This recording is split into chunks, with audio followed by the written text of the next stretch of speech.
Le prince Andrew a fait une fouille subtile chez le prince Harry et Meghan Markle avant le mariage de sa fille la princesse Eugénie, selon des rapports déterrés.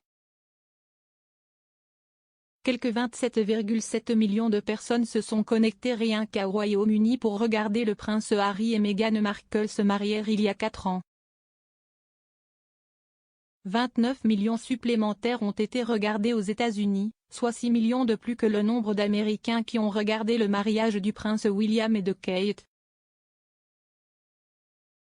L'audience mondiale était estimée à des centaines de millions. Pourtant, ce n'était pas le seul mariage royal cette année-là.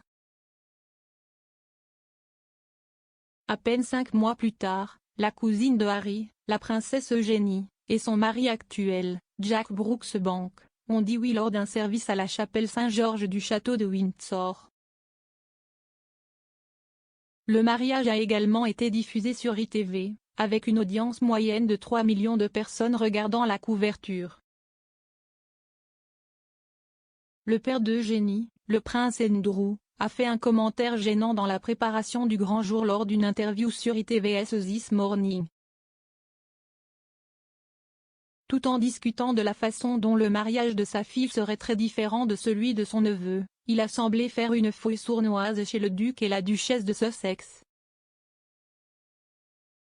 Andrew a déclaré « Ce ne sera pas le même que le précédent qui s'est tenu en mai. Ce n'est pas un mariage public, c'est censé être un mariage familial.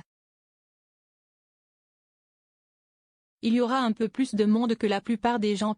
Il y en a un peu plus que Harry n'avait. Mais c'est juste la nature d'Eugénie et de Jack, ils ont tellement d'amis qu'ils ont besoin d'une église de cette taille pour tous les accueillir. » De cette façon, le duc a semblé impliquer qu'Eugénie et Jack avaient plus d'amis que Harry et Meghan.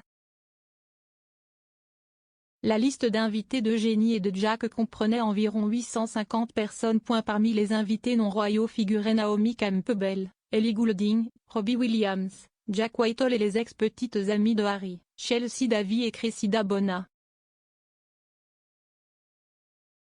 Les Sussex, quant à eux, ont opté pour une cérémonie et une réception légèrement plus petites avec une liste d'invités limitée à environ 600 personnes.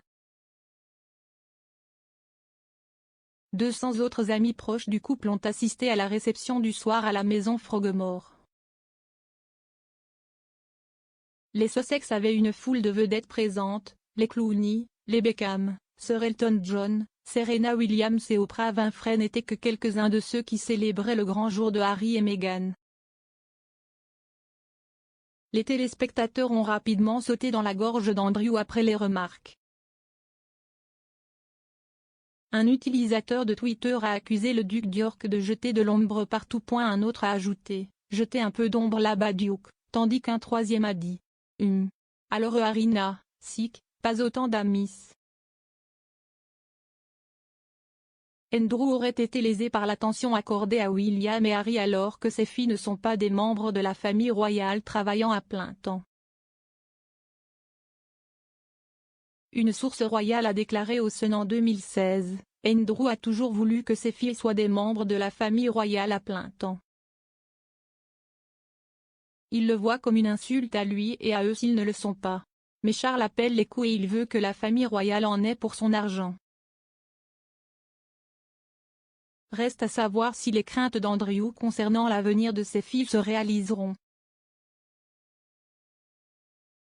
Charles est largement connu pour favoriser une monarchie allégée, avec des membres de la famille royale en dehors de la ligne de succession quelque peu mis à l'écart, et il a été récemment rapporté dans le Daily Mail que lui et William avaient tous deux contribué de manière significative à la décision de supprimer Andrew